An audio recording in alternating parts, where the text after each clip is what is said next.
Assalamualaikum warahmatullahi wabarakatuh. Alhamdulillahi rabbil alamin.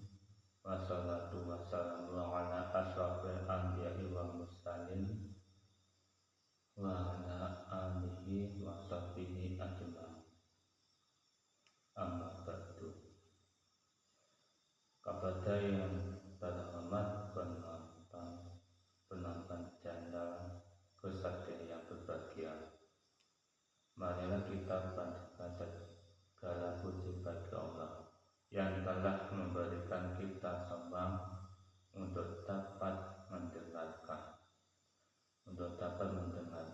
penjelasan sejarah Imam Al-Baqi Al-Muqaddam yang mulia ini dalam keadaan sehat wa afiat. Amin ya rabbal alamin. Salawat dan salam semoga tetap tercurah kepada Nabi besar Muhammad SAW, kepada keluarganya, sahabatnya, serta sampai kepada kita selaku umatnya. Amin. Yang pertama kali dan satu-satunya dijuluki Al-Baqi Al-Muqaddam di kalangan Alawiyyin adalah Waliullah Muhammad bin Ali bin Muhammad Shahib Mirbat. Soal gelar yang disandarnya karena Waliullah Muhammad bin Ali seorang guru besar yang menguasai banyak sekali ilmu agama, diantaranya ilmu fikih. Salah seorang guru beliau Ali Bamarwan mengatakan bahwa beliau menguasai ilmu fikih sebagaimana yang dikuasai seorang ulama besar, yaitu Al-Allamah Muhammad bin Hasan bin Uraq As-Safini, wafat tahun 406 Hijrah. Sedangkan gelar Al-Muqaddam di depan gelar Al-Baqi yang berasal dari kata qaddam yang berarti lebih diutamakan. Dalam hal ini Waliullah Muhammad bin Ali sewaktu hidupnya selalu diutamakan sampai setelah beliau wafat makamnya yang berada di Zanbar Tahrim sering disiarahi kaum muslimin sebelum menziarahi makam Waliullah lainnya. Waliullah Muhammad bin Ali dilahirkan di kota Tahrim. Beliau anak laki satu-satunya dari Imam Ali bin Muhammad Shahib Mirbat yang menurunkan 75 leluhur kaum Alawiyyin. Sedangkan Imam Ali bin Muhammad Shahib Mirbat menurunkan 16 leluhur Alawiyyin, termasuk diantaranya yang dikenal sebagai Wali Songo di tanah Jawa, Indonesia. Sayyid Muhammad bin Ali yang terkenal dengan nama Al-Baqi Al-Muqaddam ialah para sesepuh semua kaum Alawiyyin. Selengkapnya nama beliau Sayyidina Al-Baqi Al-Muqaddam Muhammad bin Ali bin Aqimah Muhammad Shahib Mirbat bin Ali bin Muhammad bin Ali bin Ubaidillah Abdullah bin Imam Al-Muhajjir Ahmad bin Ishaq bin Muhammad An-Nafiq bin Imam Ali Al-Muraidi bin Jafar As-Sadiq bin Al-Imam Muhammad Al-Baqir bin Al-Imam Ali Zainal Abidin bin Imam Husain As-Siddiq bin Imam Ali bin Abi Thalib, suami Al-Batul Fatimah As-Zahra binti Rasulullah Muhammad SAW. Beliau dilahirkan dari Imam Imam Al-Baqir Muqaddam dilahirkan pada tahun 574 Hijrah di Tarim.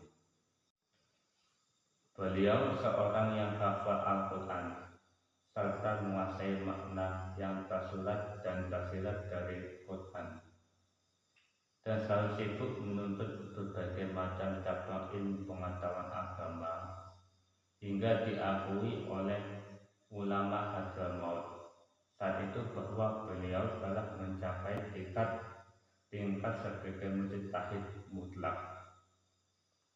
Beliau dikenal dengan gelar lain yakni Ustadzul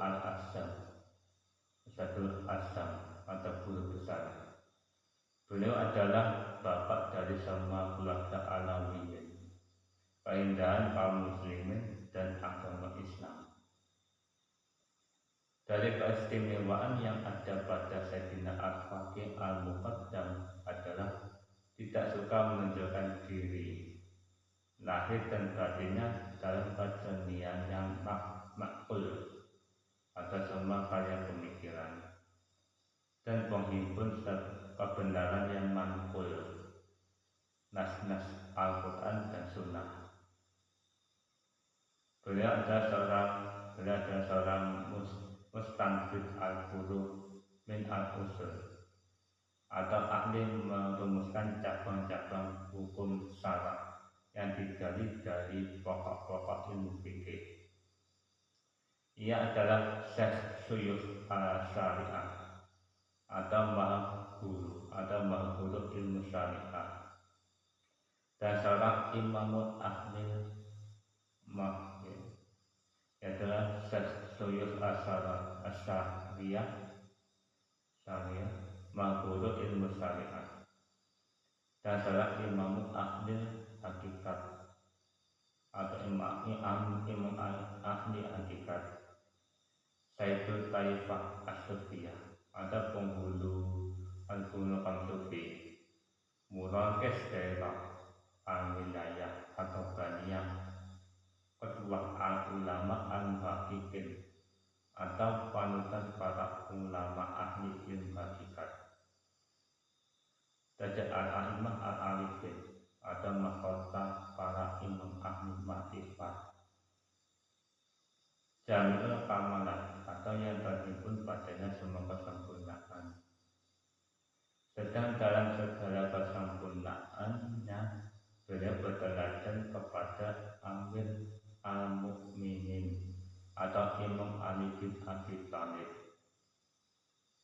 Tarekatnya adalah kefakiran yang hakiki dan kemakrifatan yang fitrah. Beliau Imam Faqih Al-Muqaddam adalah penutup auliya illah atau para waliullah yang mewarisi makam Rasulullah SAW, yaitu makam Qutbiyah Al-Kubra atau wali kutub besar. Imam Muhammad bin Ali belajar fikih Syafi'i kepada Syekh Abdullah bin Abdurrahman Ba'abid dan Syekh Ahmad bin Muhammad Ba'isa.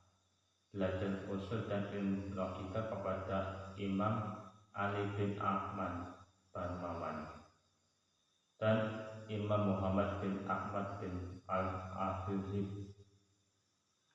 Belajar ilmu tafsir dan hadis kepada seorang mujtahid bernama Sayyid Ali bin Muhammad Bajadid.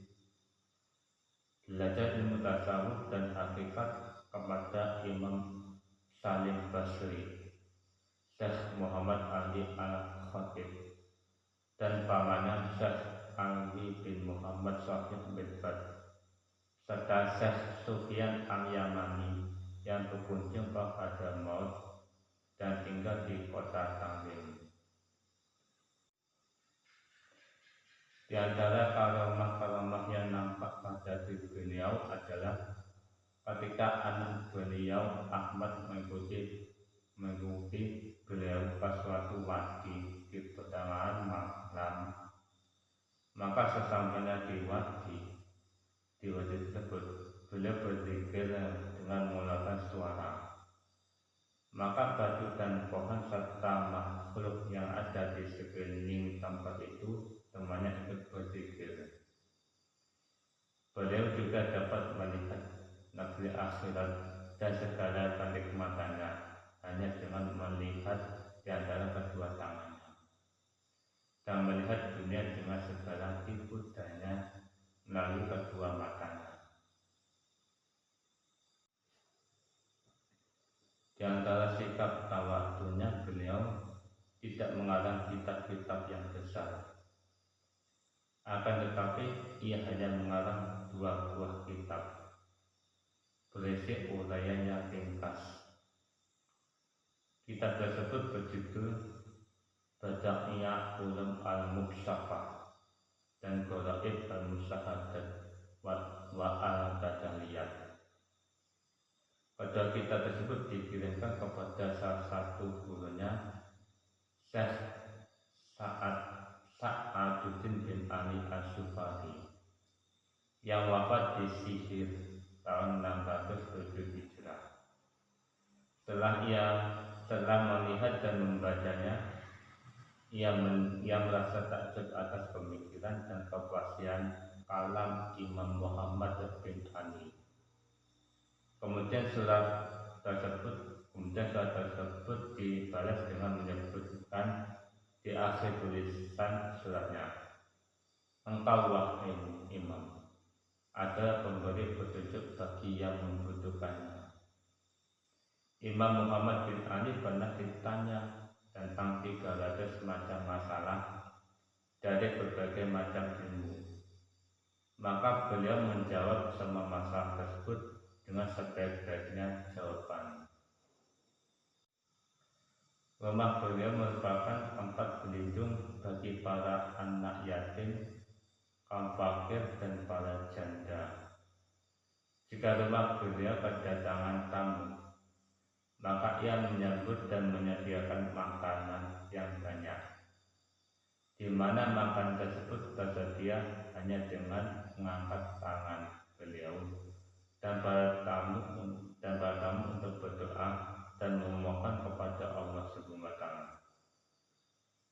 Sebagaimana sabda Rasulullah SAW, "Sesungguhnya para saudaraku, jika ia mengangkat tangannya untuk memohon makanan, maka akan tersedia makanan tersebut dalam jumlah yang banyak." Asy-Syaikh Abdul Rahman Asy-Syaikh berkata, "Tidak aku lihat dan aku dengar satu kalam yang melebihi kalam Imam Al-Baqi Al-Muqaddam, kecuali kalam para nabi." Sedang Imam Al-Baqi Al-Muqaddam pernah berkata kepada kaumnya, "Kedudukanku terhadap kalian seperti kedudukan Nabi Muhammad kepada kaumnya." Di dalam riwayat lain, Asy-Syaikh Abdul Rahman Asy-Syaikh berkata, "Kedudukanku terhadap kalian seperti kedudukan Nabi Isa kepada kaumnya." Berkata Asy-Syaikh Al-Kabir Abu Al-Fawz Ibnu Jamil, "Derajat kami tidak akan menyamai derajat Imam Al-Baqi Al-Muqaddam, terkecuali hanya setengahnya saja." Dalam satu kalimat yang ditulisnya kepada gurunya, Syekh Sa'aduddin, Imam Al-Baqi Al-Muqaddam berkata, "Aku telah dimi'rajkan di Sidratul Muntaha sebanyak 7 kali." Di lain riwayat 27 kali. Di suatu saat Imam Al-Baqi Muqaddam duduk bersama sahabatnya. Ketika itu ada seorang yang nampak seperti badui datang mengunjunginya, dengan di atas kepalanya membawa keju. Maka berdiri Imam Al-Baqi Muqaddam untuk mengambil keju tersebut lalu memakannya. Para sahabatnya yang hadir saat itu merasa heran dan bertanya, "Siapa dia?" Maka beliau menjawab, "Khidir alaihissalam." Kejadian tersebut menjelaskan bahwa Allah telah mengangkat derajat Al-Faqih Muqaddam sebagai seorang ahli hakikat dan ahli kasaf. Ini terlihat dari istana keju. Ini terlihat dari istana keju yang dimakannya dari kepala Nabi Khidir alaihissalam. Keju tersebut diibaratkan sebuah buah dari hasil mujahadah dan para wali, dan dijadikan Imam Al-Faqih Muqaddam bagi para wali seperti kedudukan malaikat Jibril terhadap para nabi. Syekh Badr bin Abdullah Al-Fadl berkata, banyak dari manusia yang mendapatkan anugerah dari Imam Al-Faqih Muqaddam lantaran didikan dan kebaikannya. Khususnya dua orang, Syekh Kafir Abdullah bin Muhammad Abbad dan Syekh Said bin Umar Barhaf.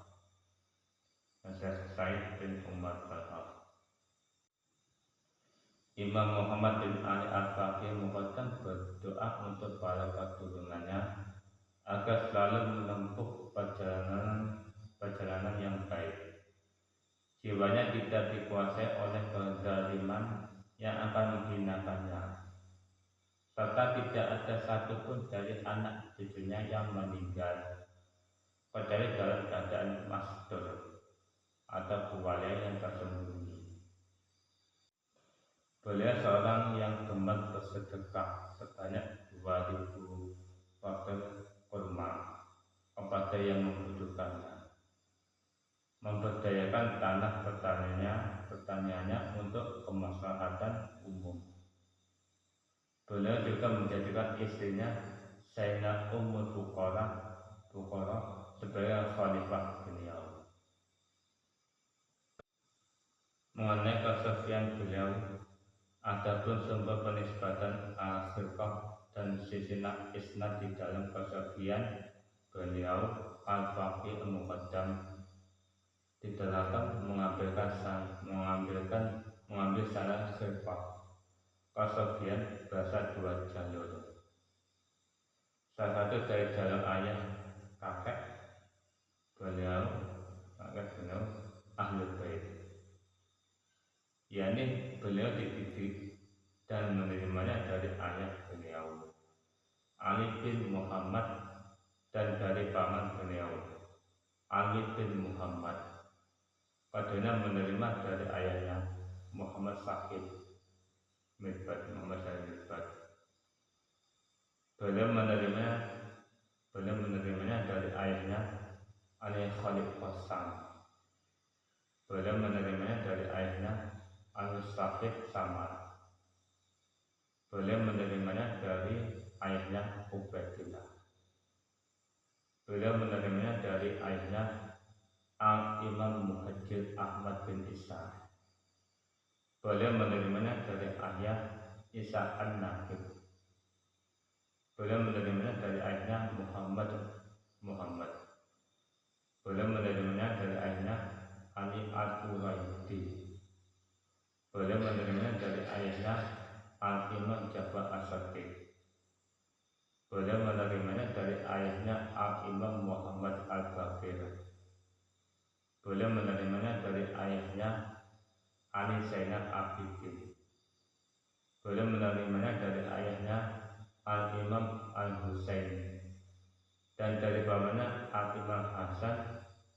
Keduanya menerima dari kakaknya Nabi Muhammad SAW, juga dari ayahnya Al-Imam Ali bin Abi Thalib.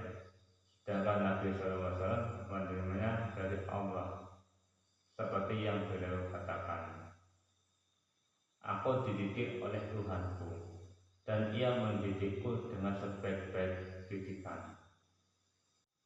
Tentang jalur kedua, beliau Al-Faqih Muqaddam diterangkan mengambil sanad Khirqah kesufian di bawah usia 20 tahun dari seorang sufi terkemuka yang berasal dari Maroko. Selengkapnya yakni lewat Abu Madian Al-Maghribi atau Syekh Su'ad bin Husain Al-Ansari yang wafat di tahun 594 Hijrah dengan perantaraan Abdurrahman Al-Muqad dan Abdullah As-Saleh. Sedangkan Syekh Su'ad Abu Madian menerimanya dari Syekh Abu Ya'sa Al-Maghribi. Beliau menerimanya dari Syekh Abdul Hasan bin Al-Hizini atau yang dikenal dengan nama Abu Harasim. Beliau menerimanya dari Syekh Abu Bakar bin Muhammad bin Abdullah Ibnul Arabi dan Al-Qadhi Al-Mughafiri. Sedangkan Ibnu Al-Arabi menerima dari Syekh Al-Imam Hujatul Islam Al-Ghazali. Beliau menerima dari gurunya yaitu Imam Al-Haramain Abdul Malik bin Syekh Abu Muhammad Al-Juwaini. Beliau menerima dari ayahnya Abu Muhammad bin Abdullah bin Yusuf. Beliau menerimanya dari Syekh Abu Talib Al-Makki. Beliau menerimanya dari Syekh Sidli. Beliau menerimanya dari Syekh Junaid Al-Baghdadi. Beliau menerimanya dari pamannya yaitu As-Sidli. Beliau menerimanya dari Syekh Al-Maqrib Al-Khalqi. Beliau menerimanya dari gurunya Syekh Daud At-Ta'i. Beliau menerimanya dari Syekh Habib Al-Ajmi. Beliau menerimanya dari Imam Hasan Al-Basri. Beliau menerima dari Imam Ali bin Abi Thalib. Beliau menerimanya dari Rasulullah SAW. Beliau menerimanya dari Malaikat Jibril dan beliau menerimanya dari Allah Ta'ala. Imam Al-Faqih Muqaddam Muhammad bin Ali wafat Imam Al-Faqih Muqaddam Muhammad bin Ali wafat di kota Tarim tahun 653 Hijrah dan dimakam di Sanbar Tarim pada malam Jumat akhir bulan Zulhijjah. Disarikan dari Syah Al-Ainiyah Nazam Sayyidina Al-Habib Al-Qutub Abdullah bin Alwi Al-Haddad Ba'alawi. Karya Al-Alamah Al-Habib Ahmad bin Sayyid Al-Habsyi Ba'alawi dan Idrus Alwi Al-Masyhur dalam bukunya menelusuri silsilah suci Bani Alawi atau Yayasan Al-Mutasyidin 22 dan lain-lain. Sekian dulu dari video saya, kurang lebih saya mohon maaf dan kita lanjut di